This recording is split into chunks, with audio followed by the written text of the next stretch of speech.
Monaco a remporté ce premier match de la finale de Betclic Elite en dominant quasiment tous les secteurs et les clés du match que l'on avait ciblés dans notre vidéo de présentation sur la série. Cela en allant chercher les paniers faciles, en massacrant Paris sur les 1 contre 1, en protégeant la raquette et en contrôlant très bien ce que Paris a cherché à faire en attaque. Mais Paris n'avait eu qu'une seule journée pour préparer le match, a tout raté à 3 points et a laissé Mike James prendre feu. En plus, en deuxième mi-temps, on a vu des ajustements intéressants. Une chose est sûre, le match 2 sera complètement différent. Mais lançons-nous tout de suite dans le concret. La première clé de la série, c'était la vitesse en transition de Paris, à quel point ils vont chercher beaucoup de points faciles, là où ils ne sont pas évidents. Et Monaco a fait un travail incroyable de repli défensif dans ce premier match pour enlever les points que Paris va notamment chercher. En étant agressif, en allant toucher la balle, en se repliant vers le cercle, en étant propre, les bras levés, en se repliant à beaucoup, en allant provoquer également des passages en force, même si dans l'occurrence, cette situation litigieuse a été sifflée comme une faute défensive, en allant également casser les bras quand il le faut. Ils ont fait vraiment un travail magnifique pour limiter cet atout incroyable de Paris. Parce qu'on sait à quel point ils sont dangereux, et en deuxième mi-temps, en étant un peu moins concentrés, un peu plus fatigués, ils ont commencé à laisser ces points faciles, même sur panier marqué. Ça reste quelque chose qu'il faudra contrôler sur le match 2.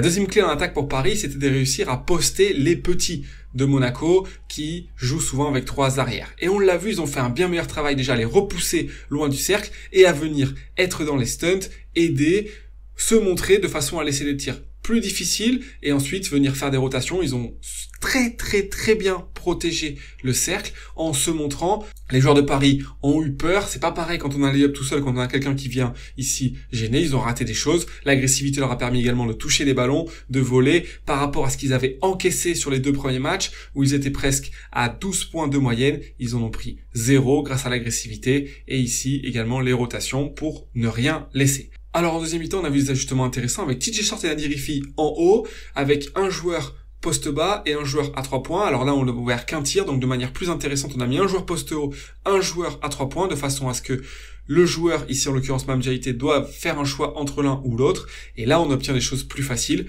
Faites attention à ça pour le match 2. Un autre élément qu'ils ont très bien défendu, ce sont les écrans sur le côté. Ils avaient laissé beaucoup de points faciles, notamment en Leaders Cup. Ici, ils ont décidé de switcher, toujours, et puis, à l'opposé, de venir fermer la raquette, donner les tirs à 3 points, surtout que Paris n'a pas été à droit, ils n'ont rien trouvé, et ensuite de l'agressivité autour sur la balle, sur la ligne de passe, dans cette situation, ce qui provoque un 5 secondes. Ici, on voit Dante Hall vraiment qui ferme la raquette sur Kratzer, qui n'est pas un shooter, qui coupe dans le dos, mais ensuite on peut se reculer, protéger la raquette. Encore une fois, on trouve rien. Ici, on a une situation de flare screen pour le shooter, mais Yakuwa Ouattara reste avec lui, le lit bien. Là aussi, ils n'ont rien trouvé, alors qu'ils avaient trouvé des choses en Leaders Cup. Quand c'est un moins bon shooter comme Mehdi Nguama, on peut passer en dessous carrément du flare screen, on protège la raquette et on les laisse tirer. Alors, quand il y a eu un switch, notamment ici avec Mike James, c'est plutôt bien joué tactiquement, on monte avec Kratzer, mais il est tellement pas shooter que Mame Diaité, il peut se reculer, protéger la passe, et ensuite, quand elle arrive, pouvoir rechanger pour pouvoir gêner, et une fois qu'il a plus de dribble, être en difficulté et perdre la balle. Alors Paris a fait 2 choses pour s'ajuster. Un, faire descendre l'autre intérieur pour emmener son défenseur qui de toute façon est dans la raquette et gêné, et couper dans le dos. Avec ici un lay-up, ce qui est intéressant, quand il y a des stunts, de couper dans le dos, mais on va le revoir ici, ça permet également de descendre son joueur dans la raquette pour faire un écran, et comme une sorte de Gortat screen, aller récupérer un lay-up. Et puis si jamais on a notre joueur qui vient aider sur la pénétration, on peut obtenir un layup. Un autre ajustement, c'est de le faire quand on n'a pas Kratzer sur le terrain, ce qui donne moins d'aide, et s'il n'y a jamais le changement et qu'on pose bien l'écran, on peut aller chercher une passe pour trouver un layup et une faute. Alors sur les écrans au milieu, Paris a été obligé d'en jouer beaucoup parce qu'ils n'ont pas du tout été efficaces sur les écrans côté. Ils ont essayé de varier les défenses, mais en étant dans des protections, que ce soit hautes ou basses, ils ont payé. Alors sur les protections hautes, parce que Paris est expert dans ça, ils s'entraînent sur ça tous les jours, short roll, passe, coupe à l'opposé parce que le joueur, l'autre intérieur vient aider. Tout ça, ils ont fait masterclass, ils ont trouvé beaucoup de points faciles. Donc on l'a vu beaucoup moins par la suite, et quand on l'a vu, c'est pour venir couper ensuite la coupe avec le joueur à l'opposé, laisser la passe pour le tir à 3 points, où Paris a eu beaucoup de mal. C'est le genre de tir que Monaco veut laisser à Paris. Ce genre de tir-là également, en étant agressif sur TJ Short, fin de possession, parce qu'on les a gênés derrière, ça laisse des tirs après dribble, et puis TJ Short, on l'a dit, son domaine, c'est la raquette, on veut lui faire des tirs après dribble, à mi-distance, parce que c'est là où il est le moins efficace. Il tire à 55% dans la raquette et à 48% dans la zone intermédiaire. Puis Nadir Hifzi, c'est pareil. Lui, il cherche à tirer à 3 points ou à aller au cercle. Donc on a envie de les faire prendre des tirs après dribble dans cette zone intermédiaire dans laquelle ils n'excellent pas. Et ils ont plutôt bien réussi en switchant, en étant agressifs. Alors le problème, c'est quand on est trop agressif et qu'on n'a pas les aides qui viennent derrière. TJ Shorts, ils feintent. Ils ont adapté le spacing Paris en s'écartant beaucoup plus et en laissant TJ Shorts jouer beaucoup plus de 1 contre 1.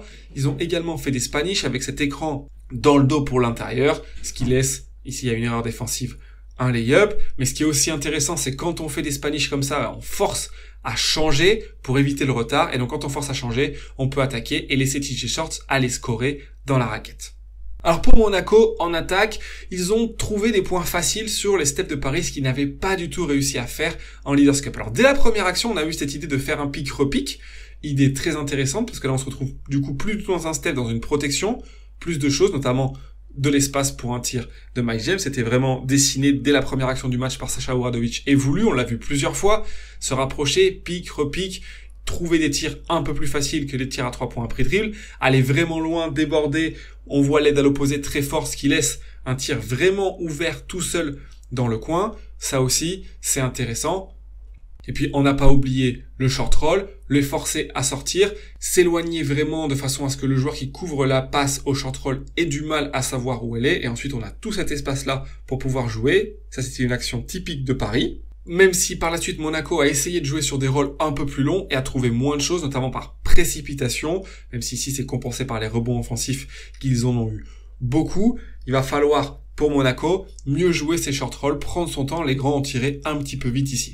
De manière générale, cette patience, on l'a beaucoup mieux vue en deuxième mi-temps. Le short roll, ils sont venus beaucoup paquer la raquette Paris parce qu'ils ont ramassé. Pas de tir trop vite. On réattaque, on va chercher des points faciles. On déborde fort. Ensuite, on est obligé de faire venir Nadir Hifzi. On déborde, on passe la balle. Ces points-là faciles qui manquaient terriblement. Une autre idée pour attaquer les steps, ça a été de le faire avec un extérieur, forcer le step, le pick and pop avec Matthew Strazel, avec Mme JT pour pouvoir bloquer éventuellement un switch. C'est une façon de donner des tirs à nos bons shooters. Et une autre façon également d'utiliser Jared Blossom Game, c'est dans le pick and pop. C'est le seul des intérieurs de Monaco qui a vraiment du danger dans ça. Il va pouvoir tirer ou ensuite réattaquer, prendre des petits tirs ici, même si celui-là est raté. C'est une bonne solution. Et enfin, dernier ajustement de Monaco, on a vu également ce croisement d'intérieur ici, qui force les défenseurs de Paris à s'entrechoquer, donc ils ne sont pas dans le step, et c'est une façon de se retrouver dans des protections un peu plus classiques et de donner plus d'espace à leur driver.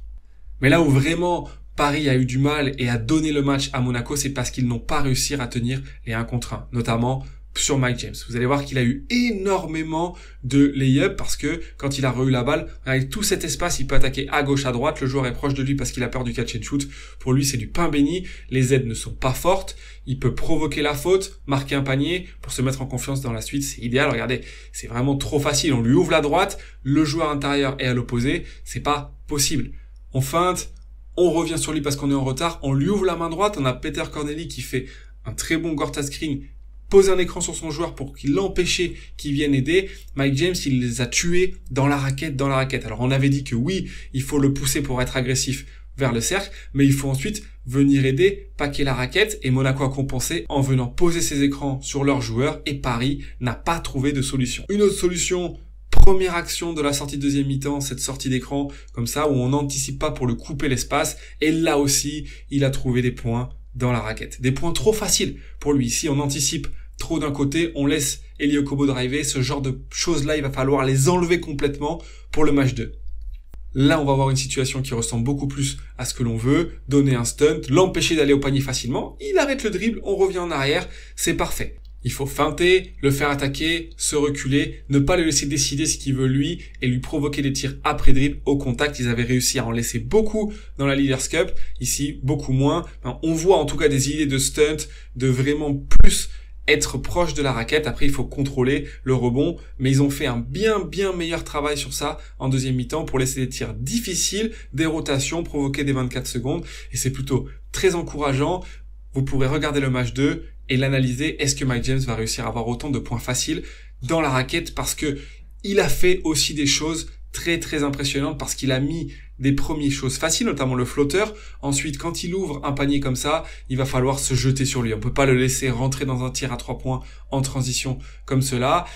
Dans l'idée ici de le presser, de venir à la rotation, c'est très bien, même si le tir est incroyable, il va pas mettre ça toute la série. Le tir du milieu du terrain, il est magnifique, mais ça aussi c'est quelque chose parce qu'il a été en confiance, il faudra lui enlever le reste pour ne pas se retrouver à devoir assumer ce genre de tir.